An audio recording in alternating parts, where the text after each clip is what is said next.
श्रीराम समर्थ। विभूतिभूषितं देहे हायकेयूरमण्डितम् अनेकप्रणवाकारं दत्तात्रेय नमोऽस्तु ते। क्षणभर नामस्मरण करूया।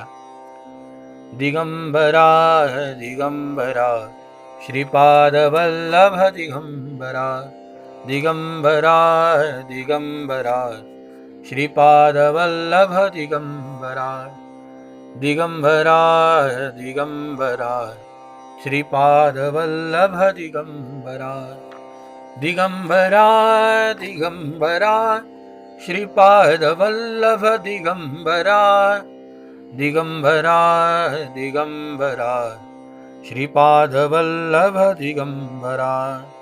अवधूत चिंतन श्री गुरुदेव दत्त। श्री गणेशाला, शारदेला, समर्थ सद्गुरूंना वंदन करून श्री गुरुचरित्र सारामृत कथेचं श्रवण करूया। श्रोते हो, ज्या ज्या ठिकाणी सद्गुरूंचं वास्तव्य होतं ते ते क्षेत्र, ते ते तीर्थ विशेष परमपावन होत होतं। दुग्ध शर्करा योग ज्याला म्हणतात ना, तो योग त्या ठिकाणी यायचा। भगवंत जिथे वास्तव्य करतच होता तिथे प्रत्यक्ष सगुण साकार रूपामध्ये त्रैमूर्तींचा अवतार, एक नुसतं तत्व नाही, एक देवता नाही, तर त्रैमूर्ती तिघही, जे त्रिगुणातीतही आहे आणि तीन गुणांनी व्याप्तही आहे, हे तत्व जे दत्तात्रेयांच्या रूपामध्ये एकत्रित झालेलं, ते ज्यावेळेला श्रीपाद श्री वल्लभ स्वामींच्या रूपाने भूमीवरती विचरण करायला लागलं, त्यावेळेला प्रत्येक क्षेत्रामध्ये जाऊन त्या त्या क्षेत्राला परम पावन करीत विशेष उजाळा देत देत देत स्वामींची स्वारी चालली आहे। आनंद, तो आनंद त्रिभुवनामध्ये नाही हो, हा सद्गुरूच्या सेवेचा, सद्गुरूच्या सानिध्याचा आनंद त्रिभुवनामध्ये नाहीये। बरं, विशेष आहे ना की जयाचे करिता चरण दर्शन, समस्त तीर्थां समान जान, चरणं पवित्रं विततं पुराणं, वेदश्रुती ऐसे बोलतसे।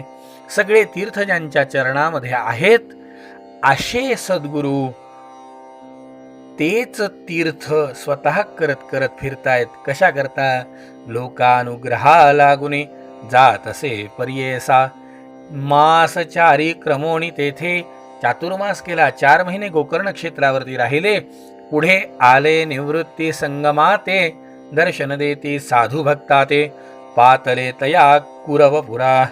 कुरवपुराला स्वामींची स्वारी आली। कुरवपूर म्हणजे कुरवपूर महाक्षेत्र, कृष्णा गंगा वाहे नीर, कृष्णामाईच्या काठावरचं ते परम पुनीत स्थान, महिमा तेथील सांगता पार, भूमंडळात दुर्लभ। कितीतरी दिवस, कितीतरी कालखंड स्वामींची स्वारी तिथे राहिले।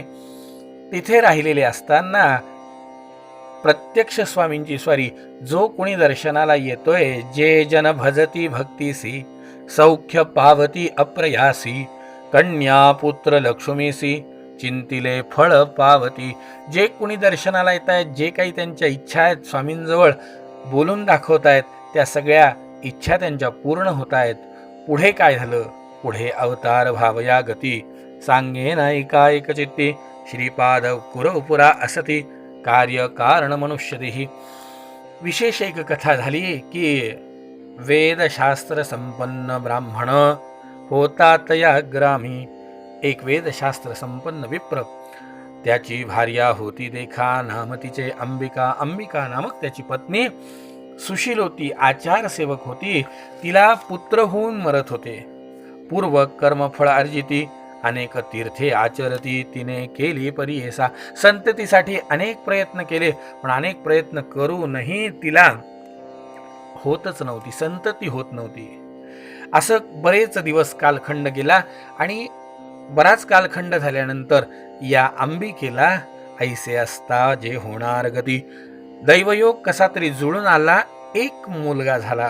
पण तो मुलगा झाला तो कसा होता? पुत्र जाहला मंदमती, मंदमती होता। आता साहजिक आहे, खूप दिवसांनी झाला, आईवडिलांना त्याचंच कौतुक होतं, लाडाने त्याचा वाढ करणं चालू होती, लाडाने त्याला वाढवणं चाललं होतं. अनेक देवदेवता आराधन केले, मुलासाठी विशेष प्रयत्न केले, पण एवढं सगळं जरी झालं तरी सुद्धा माता पित्या घरी विप्रात्मज वाढला प्रीती करी, व्रतबंध करिता कुलाचारी वेदाभ्यास कराव्या. आता साहजिक वय वाढायला लागलं, त्याप्रमाणे त्या मुलावरच्या एक एक संस्काराची जाणीव आईवडिलांना व्हायला लागली की याच्यावर एक एक संस्कार झाला पाहिजे. एक एक संस्कार करण्याच्या दृष्टीने व्रतबंध संस्कार करायचा, द्विज त्याला ज्ञानाकरता प्रोत्साहित करायचं, ज्ञानाची दीक्षा, ज्ञान प्राप्ती करता लागणारी जी काही काय असतं माहिती का, कोणती गोष्ट प्राप्त करायची तर त्याच्यासाठी काहीतरी माणूस क्वालिफाईड असला पाहिजे, काहीतरी पात्र असला पाहिजे, त्याच्यासाठी काहीतरी माणसाने आधी केलेलं पाहिजे. साहजिक आहे की ज्याला ज्ञान प्राप्त करायची त्यांनी किमान संस्कार आपल्यावरती काहीतरी करणं गरजेचं आहे.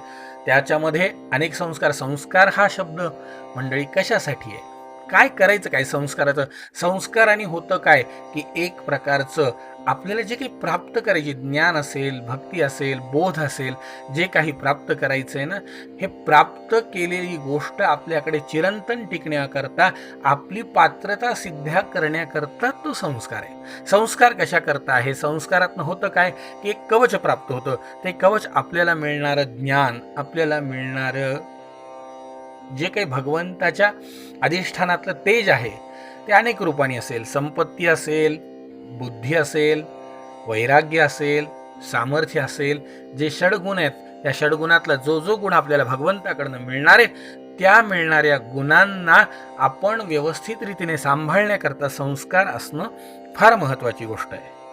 आता या मुलावरती संस्कार करायचा आहे, व्रतबंध संस्कार करायचा आहे, त्याला विद्या शिकवण्याकरता आधी त्याच्यावरती गायत्री मंत्राचा प्रबोध करायचा आहे. पण काय करावं, अनेक देव आराधोनी पुत्र लाधलो कष्टोनी, प्राचीन कर्म न सुटे म्हणून चिंता करी अहोरात्र. मनामध्ये तळमळ चालायची, इतकी तळमळ चालायची, यांनी शिकलं पाहिजे, याला ज्ञान प्राप्ती झाली पाहिजे, अहोरात्र चिंता करतायत. बरं, पती या अंबिकेचा पती त्या मुलाला सतत मारायचा, शिकण्याकरता प्रवृत्त करायचा. या अंबिकेने मोहापोटी सांगायचा, अहो त्याच्या मागे नका लागू, बरं त्याच्या मागे लागू नका. मंडळी, लाडाने मूल नासे, अविपरीतपणे देह संपत्ती नासे, मोती मातीत नासे, अति बडबड करिता इच्छिले कार्य नासे. कोणत्या गोष्टीचा नाश कुठे होतो, लाडाने मूल नासे, अविपरीतपणे देह संपत्ती नासे. लाडाने मुलाचा आहे त्या गोष्टीचा सुद्धा जे काही त्याच्याजवळ आहेत चार चांगले गुण त्याचाही नाश होतो जर जास्त लाड झाले तर. आपल्याकडे प्रत्येक गोष्टी कशा कशा करायच्या सांगितल्या आहेत. लालयेत पंचवर्षांनी दशवर्षांनी ताडयेत, प्राप्ते तू षोडशे वर्षे पुत्रमित्रवत आचारी. लालयत पंचवर्षांनी 5 वर्ष लाड करा, पुढे 10 वर्ष त्याच्यावर संस्कार करण्याकरता मंडळी कुंभाराला सुद्धा मडकं धोपटावं लागतं, तेव्हा त्याला आकार येतो. यांनी ताडण करायचं पण बायकोला ते आवडायचं नाही. पतीस म्हणे ते नारी, पुत्र नाही आम्हा घरी, कष्ट करोणी नानापरी, पोसिले एक बालकासी. आपल्याला मूलबाळ नाही, कसा तरी एक मुलगा झाला, तुम्ही होऊ द्या ना, नाही तर नाही, काय करायचं आपल्याला, नाही शिकणार. शेवटी नाविलाज झाला. प्रत्येक वेळा भांडण कटकट करण्यापेक्षा या विप्राणी त्या मुलावरती संस्कार करण्याचा नाद सोडून दिला. शेवटी कालांतराने वर्तता इसे तया स्थानी, विप्र पडला असमाधानी, दैववशे करोणी पंचत्व पावला परियेसा.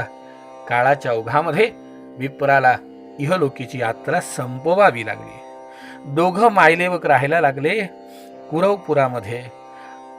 याचना मंडळी, भिक्षा मागून पोट भरायला लागले, कारण याच्याजवळ तर विद्या नव्हती, याला कोण बोलावणार, याच्याजवळ कोणत्याही प्रकारचं ज्ञान नव्हतं, याला आमंत्रण देणार कोण. अनेक ठिकाणी अवमान व्हायला लागला. विवाह योग्य मुलगा झाला तरीही याचा विवाह कोण करणार, कोण मुलगी देणार, याच्याजवळ ज्ञान नाही. ज्ञानाला फार किंमत आहे मंडळी, फार किंमत आहे. कन्यान देती कोणी त्यासी, म्हणती काष्ठे वाहतो पाणी, समस्त म्हणती असे दूषणी उदर भरी. अरे अरे अरे, हा पोटा करता पाणी भरायचं काम करायचा, कोण याला देणार. संतती आपली मुलगी कोण याला देणार? बरं, हसायला लागले. सगळ्यांनी बघायचं. समस्त लोक म्हणती त्यासी, तू दगडा परी व्यर्थ जन्मलासी, लांछन लाविले वंशासी. अरे मूर्खा कुलनाशका, तुझ्या पित्याचा आचार, किती तुझे वडील श्रेष्ठ होते. ख्याती असे चारी राष्ट्र, जाणे धर्म वेदशास्त्र, त्याचे पोटी तू अवतरलासी.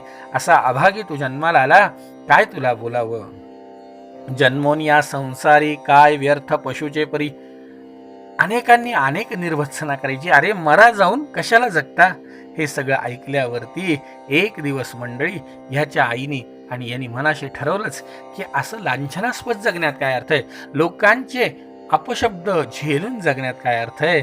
शेवटी दोघही जण एक दिवस मनाशी दोघांनी ठरवलंय की आता गंगा प्रवाहामध्ये ऐकोनी पुत्राचे वचन, माता करी चिंता गहन, शोक दुःखे करुणे, विलाप करी ते नारी.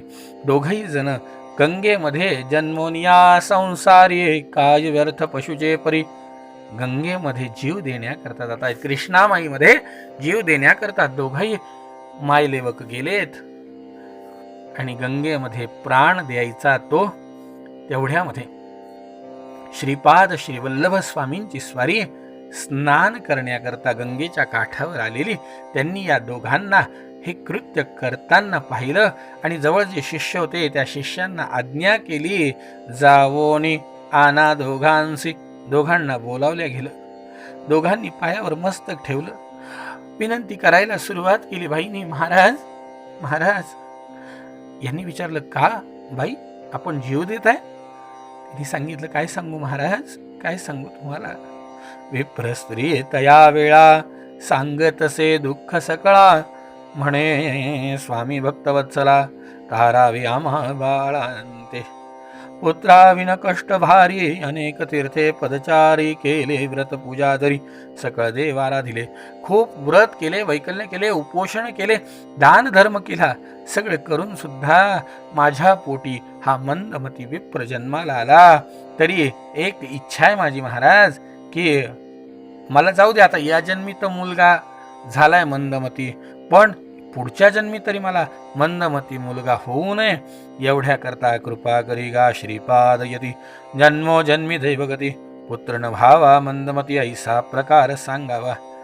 मंडळी, श्रीपाद श्री वल्लभ स्वामींची स्वारी भक्ती आहे की बाई तुला सांगू का, एक तुला आजही सांगतो, तुला आजही जो मुलगा तुला मूर्ख वाटतोय तो मला तुला सांगतो हाही व्यवस्थित होईल, काही काळजी करू नको. बरं, हा व्यवस्थित होईल तर होईल, पण तुला एक सांगू का, की हिने प्रार्थना केली, माझी इच्छा नाही या जन्मात झालं तरी, देवा आता ऐसे करणे, पुढील जन्मी मनुष्यपणे, पूज्यमान पुत्र पावने, जैसा पूज्य तू जगत्री. हिने पाहिलं, महाराज जसा तुम्ही जगत्रयी पूज्यमान आहात, माझी इच्छा आहे मलाही असाच पूज्यमान मुलगा व्हावा. वासना असे माझे मनी, पुत्र व्हावा ब्रह्मज्ञानी. हिने पाहिलं, मला ब्रह्मज्ञानी पुत्र व्हावा अशी इच्छा आहे.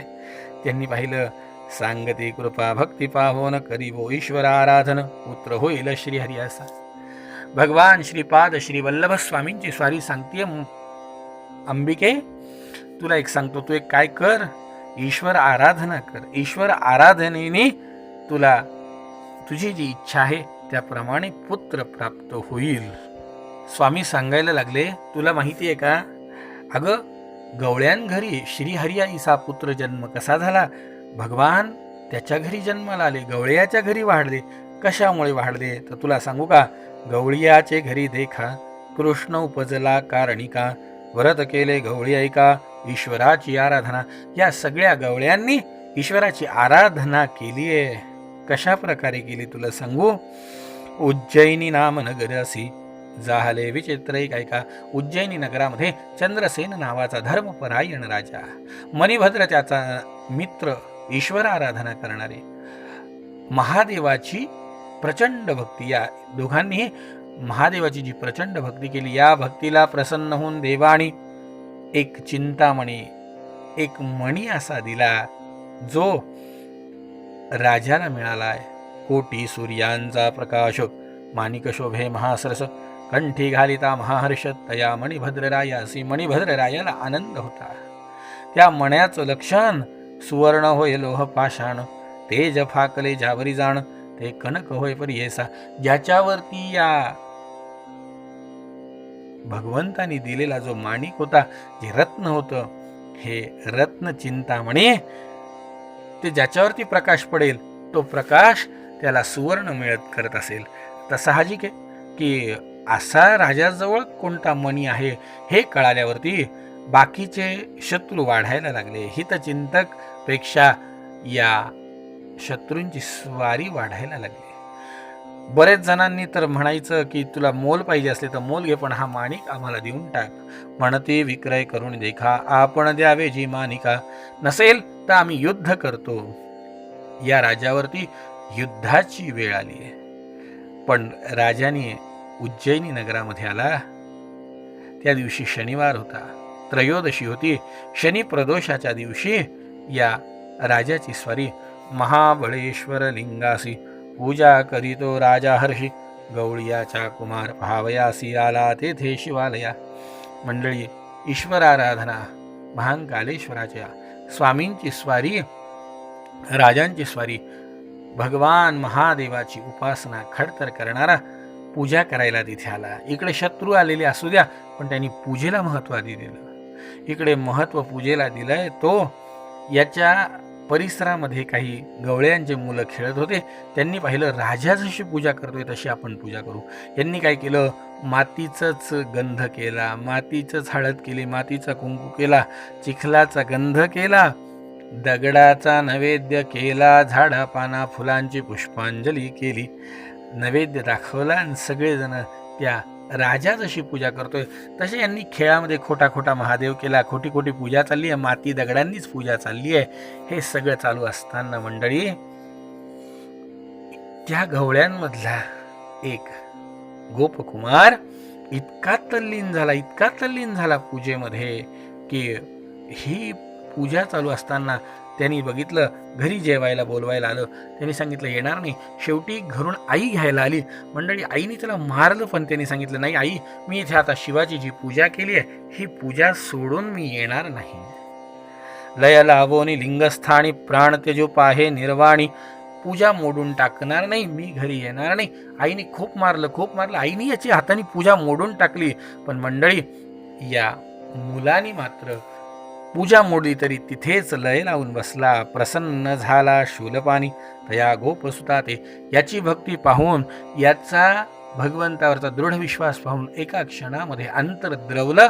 आणि द्रवलेल्या अंतःकरणाची मंडळी खरंच आहे भगवंताचं मन. म्हणून तर आपण भगवंताला प्रार्थना केली पाहिजे की आमच्यावरती लवकर आमच्या हाकेला धावून या. तेवढ्याकरता आमच्याकडे पुण्याईचं बॅलन्स आमच्या अकाउंटवर असणं गरजेचं आहे. पुण्याईचं बॅलन्स करा, देवाला प्रार्थना करा. ते मन निष्ठुर का केले देवा, प्रल्हादाच्या हाकेसाठी स्तंभी गुरले, ते मन निष्ठुर का केले.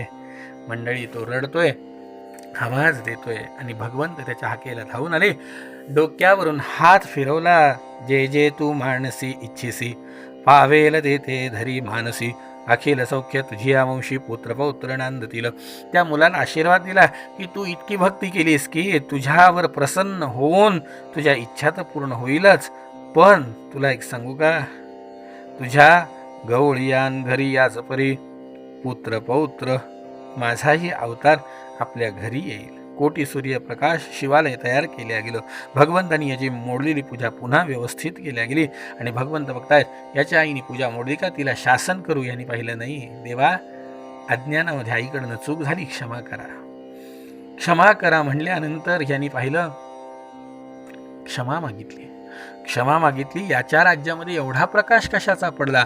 म्हणून आतापर्यंत जे शत्रूंनी वेढा दिला होता, या शत्रूंची स्वारी अचानक एवढा दैदिप्यमान प्रकाश या नगरातनं बाहेर कशाचा पडतोय पाहण्याकरता दूतांना पाठवलं. तो मंडळी रत्नखचित हे सिंहासन, रत्नखचित मंडप, आणि ज्या ठिकाणी या मुलाला सोडून गेली होती आई, त्या ठिकाणी ते दिव्य अशा प्रकारचं भव्य दिव्य स्मारक त्या ठिकाणी प्रगट झालं. आईबद्दल त्यांनी क्षमा मागितली की आई अज्ञानी आहे देवा, क्षमा कर. तिच्या कृतीने तिने माझ्या प्रेमापोटी आपली पूजा मोडली. भगवंतांनी तिच्या आईलाही आशीर्वाद दिला. नुसता आशीर्वाद दिला नाही तर भगवंत बघतायत की या नगरामध्ये राजालाही आनंद झाला. सगळं सैन्य परचक्र राजाच्या चरणी नतमस्तक झालं. हे सगळं नतमस्तक झालं. यावेळेला राजाने आपल्या घरातले सगळेजण घेतले आणि शनी प्रदोष पूजा सफळ. भज कैसे तया जाणा गवळी कुमार घेऊन घरा, सांगे माते सविस्तरा पुढे येईल तुझ्या उदरा नारायण अवतरुणी.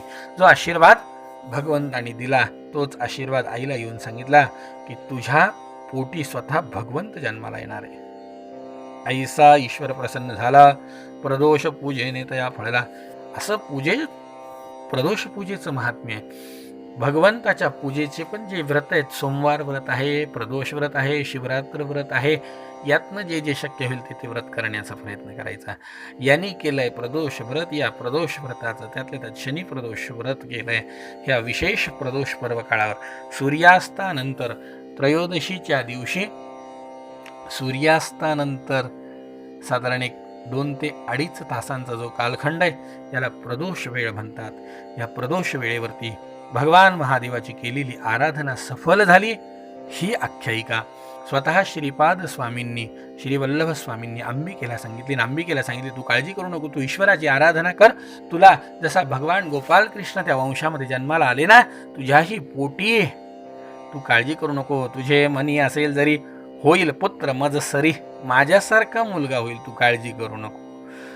आणि असा आशीर्वाद दिलाय तिला श्रीपाद श्रीवल्लभांनी. पूर्वजन्मीचे पुण्यार्जित जोडला आम्हा निश्चित, भेटला असे श्री गुरुनाथ म्हणून नमिती क्षणाक्षणा. दोघं मायलेवक नमस्कार करायला लागले. तू काळजी करू नको, तुझ्या मनासारखा पुत्र तुला होईल असा आशीर्वाद दिला.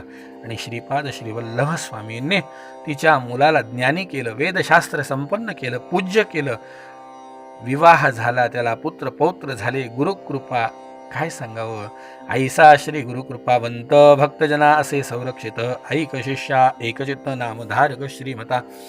नामधारका ही अशी गुरुची महती आहे की गुरूंच्या दर्शनाने या अंबिकेचा मंदमती पुत्र विद्वान झाला. बरं, नुसता विद्वान झाला नाही तर तिला शनी प्रदोष व्रताचं महत्त्व स्वतः श्रीपाद श्रीवल्लभ स्वामींनी सांगितलं. हे व्रत तिने केलं आणि या व्रताच्या परिणामाने या अंबिकेच्याच पोटी पुन्हा एकदा श्रीपाद श्रीवल्लभ स्वामींची स्वारी नृसिंह सरस्वतींच्या रूपामध्ये कशा प्रकारे प्रगट झाली, क्रमाक्रमाने हा कथाभाग पुढे येणारच आहे. पण मंडळी, आज श्रीपाद श्रीवल्लभ स्वामींची स्वारी या महती आपल्याला सांगण्याचा प्रयत्न करते की ईश्वराची आराधना जीवनामध्ये जो करेल निश्चितच त्याचं जीवन सुख समृद्धीने युक्त होऊन शेवटी भगवंताच्या चरणी विसावा मिळेल, तो आपल्याला मिळावा हीच त्या भगवंताच्या चरणी प्रार्थना करायची. जय जय रघुवीर समर्थ.